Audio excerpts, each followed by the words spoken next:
So okay, இப்போ மொட்டமாடிக்கு வந்துட்டு இப்போ நம்ம இந்த ட்ரோனை வந்து ஃப்ளை பண்ண போகிறோம். ஸோ ஃப்ளை பண்ணுறதுக்கு முன்னாடி பேட்ரி எடுக்கணும். ஸோ ஓகே,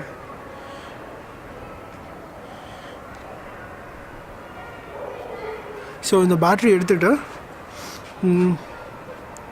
இல்லை ஃபிக்ஸ் பண்ணிவிட்டு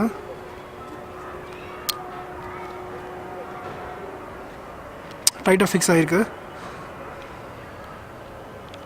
இந்த லென்ஸ் கேப் ரிமூவ் பண்ணிட்டேன்.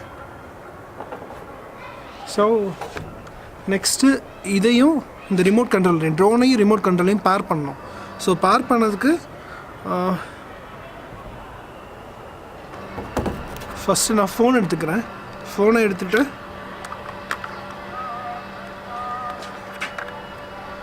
இந்த இடத்துல வச்சு நீங்கள் இப்படி உள்ளத்துக்கு கொடுத்துட்டா போதும். ஸோ DJI Go 4னு ஒரு ஆப் இருக்குது. இதை நான் கிளிக் பண்ணிட்டேன். அண்ட் ரிமோட் கண்ட்ரோல் ஆன் பண்ணுறது வந்து இங்கே ஒரு பட்டன் இருக்குது பார்த்தீங்களா, இந்த பட்டன். இதை வந்து நீங்கள் எப்படி ஒருக்க ப்ரெஸ் பண்ணிட்டு இண்டுக்கு ப்ரெஸ் பண்ணுவோம்.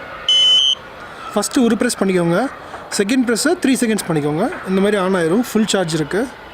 And would like to access your photos. Okay, so drone on பண்ணிக்கலாம். அண்ட் ட்ரோன் ஆன் பண்ணது என்ன இருக்குது பார்த்தீங்களா, இந்த பேட்ரி. இதை வந்து நீங்கள் இதே மாதிரி ரிமோட் மாதிரி தான் 1 2 உள்ள மோட்ரு வந்து ஆன் ஆகிட்டு. ஸோ இப்போ ட்ரோன் வந்து ஆன் ஆயிடுச்சு.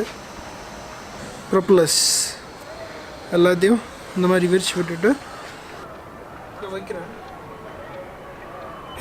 இன்னொரு முக்கியமான விஷயம் என்னென்னா, இந்த ட்ரோனை நீங்கள் ஃப்ளை பண்ண முன்னாடி கேலிப்ரேட் பண்ணுங்கள். ஸோ கேலிப்ரேட் பண்ணி ஹோம் பாயிண்ட் செட் பண்ணுங்கள். இது ரெண்டுமே முக்கியம். ஏன்னா கேலிப்ரேட் பண்ணலைன்னா நீங்கள் வந்து ரிட்டர்ன் டு ஹோம் ஆப்ஷன், அதாவது பறந்துட்டு இருக்கும்போது உங்களுக்கு தெரியல எங்கே இருக்குது, திருப்பி வரணுன்னா ரிட்டர்ன் டு ஹோம்னு ஒரு ஆப்ஷன் இருக்குது ரிமோட்டில். பார்த்தீங்கன்னா இந்த பட்டன். ஸோ இதை ப்ரெஸ் பண்ணிங்கன்னா அது வந்துடும். கேலிப்ரேட் ஆர் நீங்கள் ஹோம் பாயிண்ட் இந்த ரெண்டுமே ஒழுங்காக செட் பண்ணலைன்னா அது வந்து கரெக்டாக வராது. ஸோ ஃபஸ்ட் நம்ம கேலிப்ரேட் பண்ணிக்கலாம். ஸோ அடுத்தது வந்து நம்ம ஹோம் பாயிண்ட் செட் பண்ணணும். ஸோ ஹோம் பாயிண்ட் பார்த்திங்கன்னா இதிலே இருக்குது ஒரு ஆப்ஷன். எப்படி பண்ணணுன்னா இந்த இதை ப்ரெஸ் பண்ணிவிட்டு மேலே 3 டாட்ஸ் இருக்கும். ஹோம் பாயிண்ட் செட்டிங்ஸில் first option, current aircraft position will be set as the home point. So இதுக்கு ஓகே கொடுத்துருங்க. ஸோ ஹோம் பாயிண்ட் அப்டேட் ஆகிடுச்சு, ரெடி டு கோ. ஸோ இப்போ நம்ம ஃப்ளை பண்ண வேண்டியதான். போகலாம்.